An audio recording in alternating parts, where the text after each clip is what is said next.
Eu vou trazer aqui uma história para vocês, né? De dois amigos, tá? Eu vou usar nomes fictícios aqui. Então, imagina que eu tenho aqui o João e a Ana, que eram dois amigos, tá? Que resolveram empreender, montar uma consultoria, tá?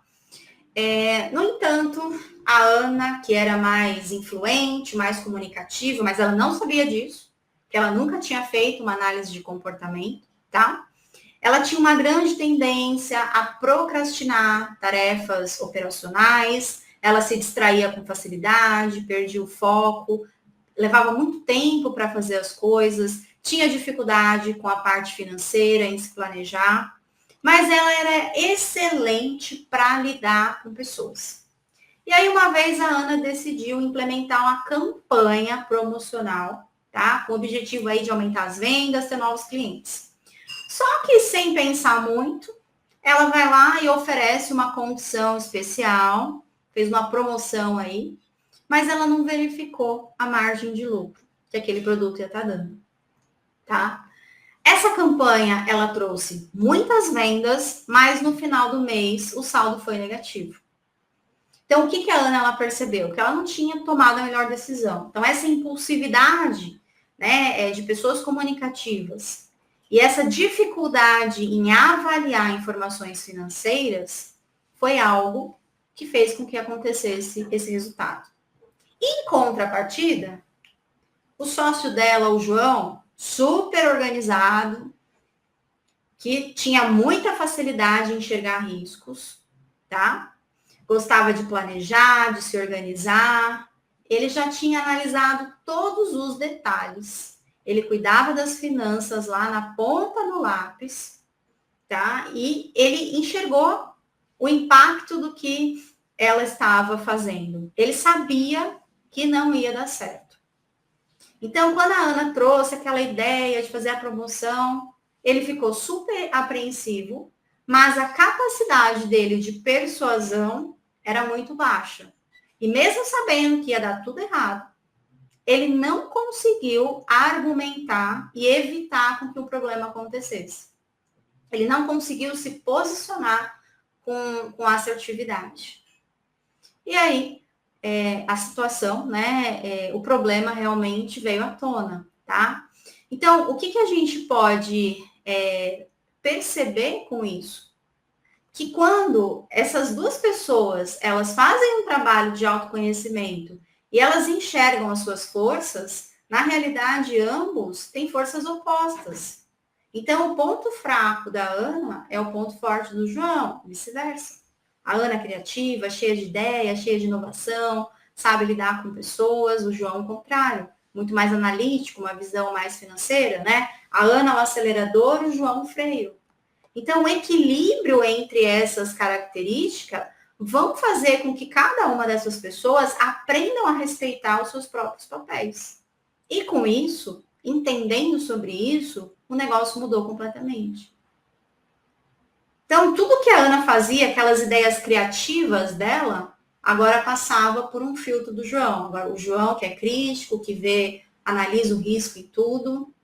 Mas eu preciso ter essa consciência, entender quem eu tenho ao meu redor e ver como que essas pessoas elas podem contribuir, né, da sua melhor forma. Então, o que eu quero trazer com vocês dessa história é que não existe perfil melhor ou pior. Todos eles têm suas forças, essas forças são únicas e elas podem sim ser utilizadas para conquistar resultados extraordinários. E é por meio do autoconhecimento que a gente vai entender quais são as áreas que você vai brilhar, quais são as áreas que você deve focar, tá? Que áreas que você vai precisar de mais suporte, como que você vai trabalhar, liderar com outras pessoas. Tudo isso são pontos importantes, né? Todo negócio, ele é feito por pessoas e ele é feito para pessoas. Então, nós precisamos entender de pessoas, tá? Eu trouxe algumas perguntas aqui, pessoal, para a gente responder aqui brevemente. Algumas pessoas me mandaram perguntas, tá? Pelo chat. E eu separei aqui algumas perguntas. Deixa eu só localizar aqui no meu documento, algumas pessoas me mandaram aqui ao longo do dia, tá? Então, eu selecionei aqui para estar respondendo, tá?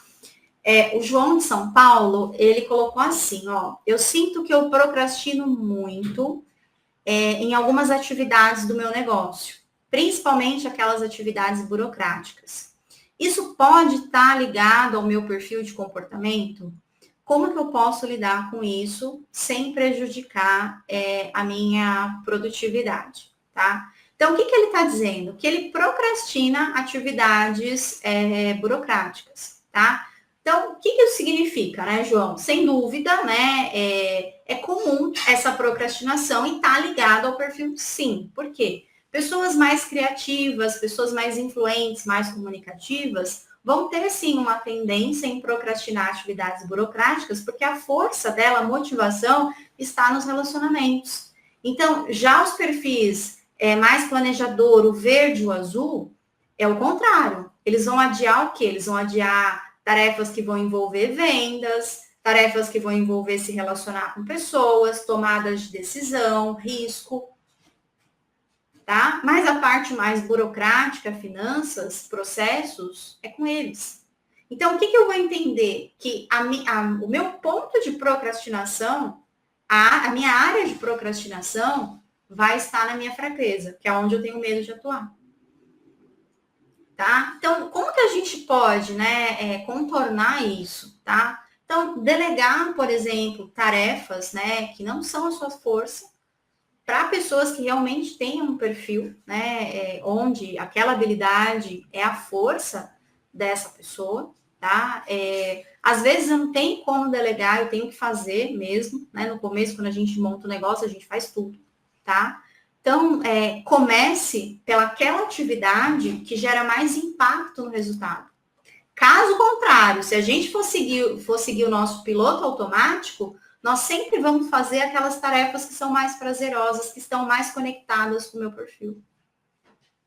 Aquilo que não está conectado com o meu perfil é onde eu vou procrastinar.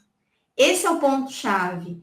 Nós precisamos entender que o resultado ele vai ser atingido, né, quando eu conectar a minha força na busca por esse resultado.